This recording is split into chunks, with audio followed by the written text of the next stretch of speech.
Hello नमस्कार दोस्तों, welcome back to my YouTube channel. मैं इस वीडियो में CRPF tradesman and constable exam 2023 के लिए मैथ के मोस्ट इंपोर्टेंट क्वेश्चन डिस्कस करने वाला हूं। आपके एग्जाम में मैथ के 25 क्वेश्चन पूछे जाएंगे, तो वीडियो को एंड तक बने रहिएगा। चाहे आपने किसी का भी फॉर्म अप्लाई किया हो, चाहे आपने वाटर कैरियर का या कुक का या रेगुलर का किसी भी पोस्ट के लिए अप्लाई किया हो, सभी के लिए इंपॉर्टेंट है। तो वीडियो को एंड तक देखना। इसी टाइप के क्वेश्चन पूछे जाते हैं आपकी परीक्षा में। तो पहले क्वेश्चन का आंसर बताएंगे, ऑप्शन आपको दिखाई दे रहे हैं। कमेंट में जल्दी से आंसर बताओ इस क्वेश्चन का। तो क्या बोल रहा है इसमें, मनीष ने 225 रुपये प्रति किताब की दर से किताबें खरीदी तथा 162 रुपये प्रति किताब की दर से उन्हें बेच दिया। 7 किताब बेचने पर हानि क्या होगी? तो उसे 7 किताब बेची तो उसमें हानि पूछिए, कितनी हानि हुई, कितने रुपए की हानि हुई, ये आपको बताना। कमेंट में जल्दी से बताओ। अब मैं आपको कोई भी ट्रिक कोई भी फॉर्मूला यूज नहीं करना है, सिंपल सा क्वेश्चन है। चलिए देखते हैं किस तरह करना है। तो आप देखो, पहले क्या करेंगे, मनीष ने 225 रुपये प्रति किताब की दर से खरीदी है, तो और फिर उसके बाद बेच कितने की रहा है, 162 रुपये प्रति किताब की दर से बेच रहा है। तो पहले 225 में से 162 को माइनस कर लो, तो कितना हुआ, तो यहाँ पर 3, उसके बाद 6, उसके बाद यहाँ पर 63 रुपये का उसे लॉस हुआ। कितने का लॉस हुआ? तो 63 रुपये का लॉस हुआ। अब वो बोल रहा है कि उन्हें 7 किताब बेचने पर उसे कितने का लॉस हुआ। तो 63 का 1 पे हो रहा है, तो 7 पे कितना हुआ, तो 7 21 और 7 सिक्के 42, 42 और 2 44, 441 रुपये का उसे लॉस होगा टोटल। तो यही आपसे पूछा था, 7 किताबों पर कितना लॉस हो रहा है उसे, 441 का। सेकंड ऑप्शन इसका राइट आंसर हो जाता है। नेक्स्ट क्वेश्चन का आंसर बताएंगे, दूसरा क्वेश्चन है, इसका राइट आंसर बताओ। तो टाइम एंड वर्क से क्वेश्चन है, तो यहाँ पे ऑप्शन दिखाई दे रहा है आपको। अब चलिए सॉल्व करते हैं इस क्वेश्चन को। तो यहाँ पे बोल रहा है, दूसरा क्वेश्चन है, ए अकेला एक कार्य को 6 दिनों में पूरा कर सकता है तथा बी अकेला समान कार्य को 8 दिनों में पूरा कर सकता है। यहाँ पे बोला है ए तथा बी, सॉरी यहाँ पे 2 को काट दीजिए, ए तथा बी दोनों मिलकर समान कार्य को कितने दिन में पूरा कर सकते हैं। चलिए सॉल्व करते हैं। तो देखो, ए कर रहा है कितने दिन में, 6 दिन में, और बी कर रहा है 8 दिन में पूरा। दोनों का एलसीएम ले लेंगे, कितना आ जाएगा, 24 आ जाएगा। तो 6 चौको 24 और 8 3 24। अब बोला है कि दोनों से कार्य कराया जाए, और देखो इनकी अलग अलग एफिशिएंसी निकल आई। मतलब एक कार्य को करने में उसकी एफिशिएंसी है 4 की एफिशिएंसी से करेगा एक, ए और बी करेगा 3 की एफिशिएंसी से। अब दोनों की एफिशिएंसी जोड़ेंगे हम, तो कितनी हो गई, 4 और 3 7। तो वो 7 की एफिशिएंसी से दोनों से कार्य कराने की बोल रहा है, तो कितने दिन में करवाएंगे। तो 24 टोटल कार्य है, 7 दिन में कराएंगे, तो मतलब कितने में कट जाएगा, तो 24/7 हो जाएगा, क्योंकि डिवाइड नहीं होगा। इसका मतलब फर्स्ट ऑप्शन ही इसका राइट आंसर हो जाता है। 24/7 दिन में दोनों पूरा कर देंगे ये वो भी कार्य को। तो राइट आंसर क्या हो जाएगा, पहला ऑप्शन इसका राइट आंसर है।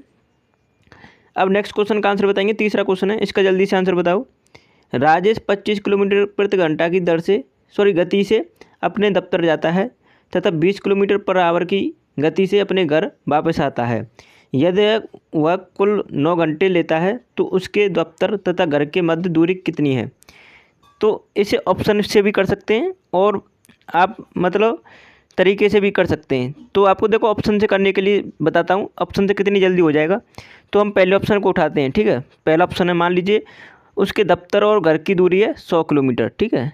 अब ऑप्शन के तरीके से कर रहे हैं, तो 100 किलोमीटर है। अब पहली वो दूरी मतलब पहली स्पीड है उसकी 25 किलोमीटर पर आवर, तो 25 किलोमीटर पर आवर चलाएंगे तो कितना घंटे का समय लेगा, तो 25 चौको 100, 25 से डिवाइड कर देंगे तो कितना घंटे ले रहा है, 4 घंटे का।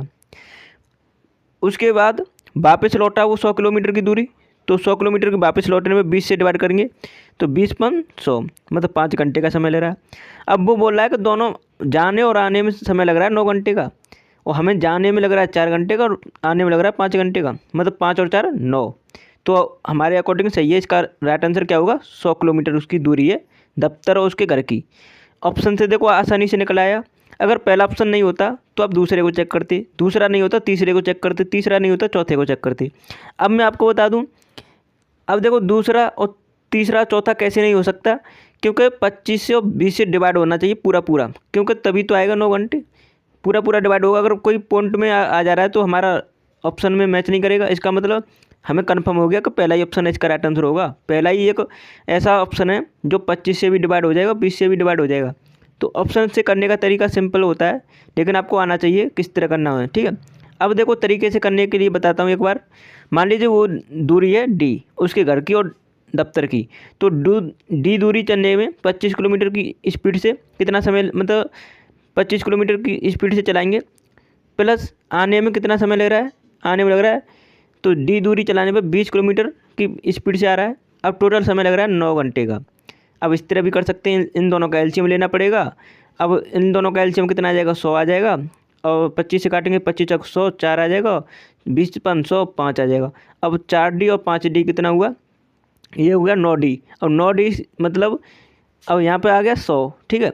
अब 9D से 9D इज इक्वल टू कितना है, 9/100, तो यही तो है। अब 9 से 9 कट जाएगा तो D इज इक्वल टू क्या आ जाएगा, 100 आ जाएगा। तो इस तरह भी कर सकते थे, सिंपल सा क्वेश्चन था।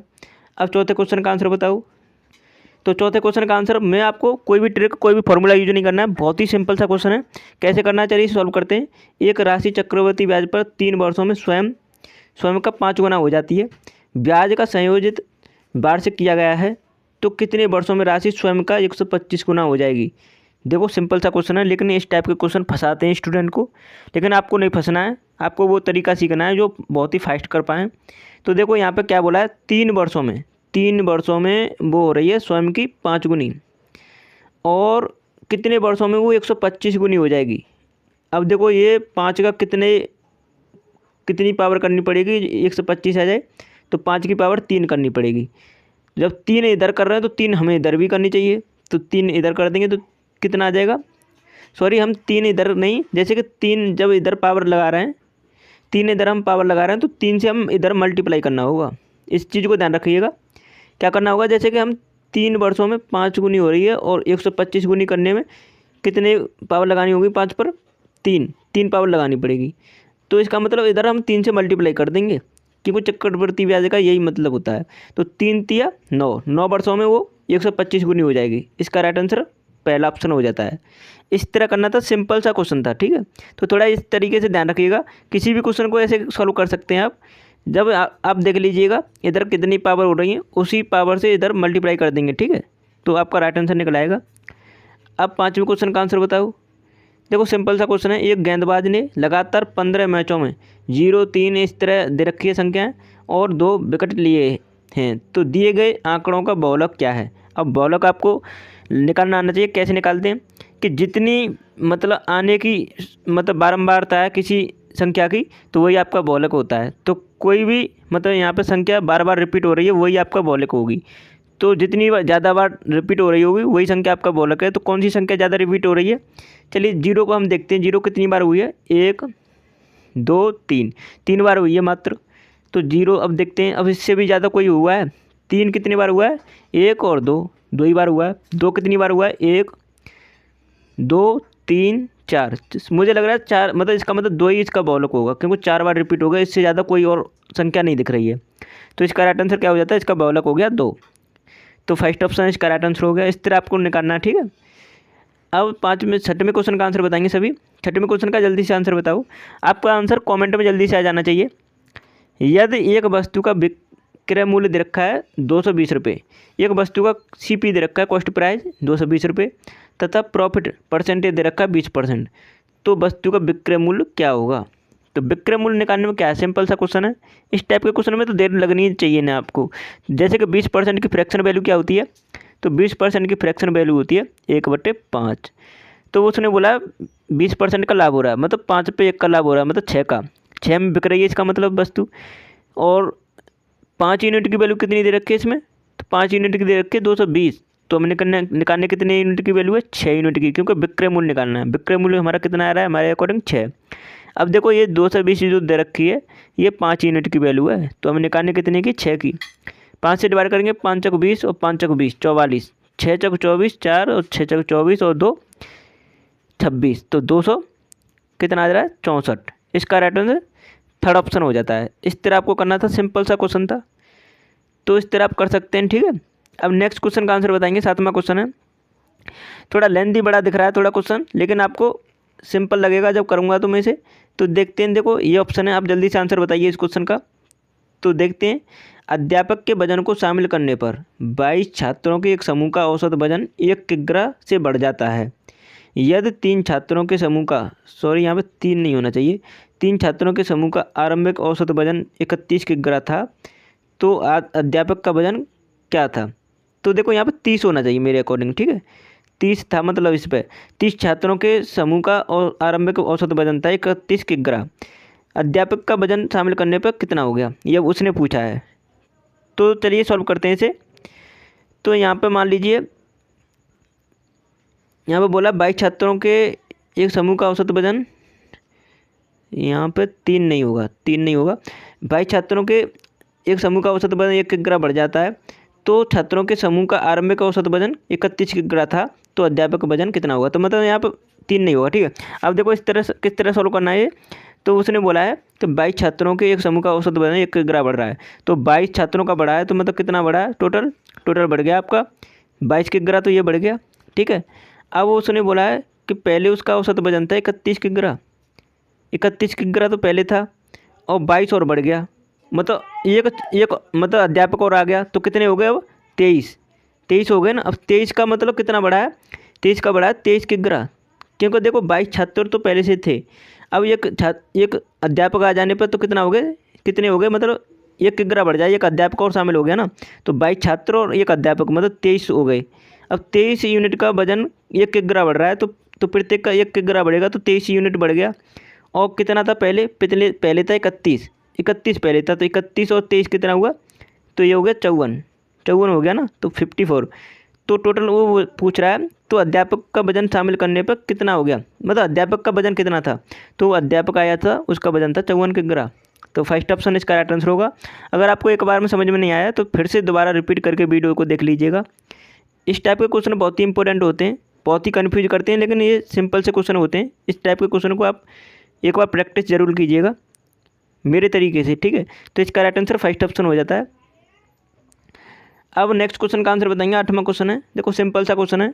यदि एक वृत्त के विकर्ण की लंबाई दे रखी है 10√2 दे रखी है सेंटीमीटर में, तो वृत्त का क्षेत्रफल क्या हुआ? अब वृत्त का क्षेत्रफल आपको पता है ए स्क्वायर होता है, मतलब भुजा का स्क्वायर, और वृत्त की प्रत्येक भुजा समान होती है। जैसे ये भुजा ये है, तो ये भी ये होगी, और ये भी ये होगी, और ये भी ये होगी। अब देखो उसने बोला है कि ये विकर्ण की लंबाई है, वो दे रखी है 10√2, और हमें पता है कि विकर्ण की लंबाई क्या होती है? a√2 होती है। अब ये a√2 दे रखी है, a√2 की वैल्यू कितनी दे रखी है आपको? 10√2, तो √2 से √2 कैंसिल हो गया, तो a इक्वल टू क्या आ गया? 10। अब हमें भुजा तो मिल गई 10 है, और हमें पता है कि वृत्त का क्षेत्रफल क्या होता है? ए स्क्वायर, मतलब भुजा का स्क्वायर, तो हम 10 का स्क्वायर कर देंगे, तो कितना हो गया? 100। अब 100 सेंटीमीटर आ गया सेंटीमीटर स्क्वायर में, तो कौन सा ऑप्शन है? सेकंड ऑप्शन, 100 सेंटीमीटर स्क्वायर आ गया उसका क्षेत्रफल। तो आशा करता हूँ आपको समझ में आया होगा। अगर आपको एक बार में समझ में नहीं आया तो फिर से दोबारा रिपीट करके देख लीजिएगा। मात्र 10 मिनट की वीडियो तो है ही है, तो आप एक बार देख सकते हैं रिपीट करके। और प्लीज़ आपने अभी तक हमारा चैनल सब्सक्राइब नहीं किया तो प्लीज़ कर लीजिए, और वीडियो को लाइक कर दीजिएगा। ऐसा करने में कुछ नहीं जाता है, इतना तो कर ही सकते हो मेरे लिए। और आपको मैं बता दूं, ट्रेड्समैन वालों के लिए 60+ वीडियो एक ही प्ले लिस्ट में ऐड कर दी गई हैं। आप नहीं देख रहे हैं तो आप देख लीजिए। एग्ज़ाम से पहले कम समय में आप ज़्यादा से ज़्यादा क्वेश्चन का रिवीजन करेंगे, प्रैक्टिस करेंगे, और प्रैक्टिस और रिवीजन करने से ही एग्ज़ाम क्रैक होता है। तो कम समय में ज़्यादा से ज़्यादा क्वेश्चन का रिवीजन करें, प्रैक्टिस करें, क्योंकि आपका एग्ज़ाम जुलाई में होने वाला है। तो आप कर सकते हैं, अभी आपके पास टाइम है, और मात्र 4 घंटे में एक बार में आप सभी वीडियो को देख सकते हैं। तो एग्ज़ाम से पहले 1 से 2 बार ज़रूर देख कर जाएँ, आपको इससे 100% बेनिफिट होगा। तो चलिए वीडियो को यहीं समाप्त करते हैं। Thanks for watching my video.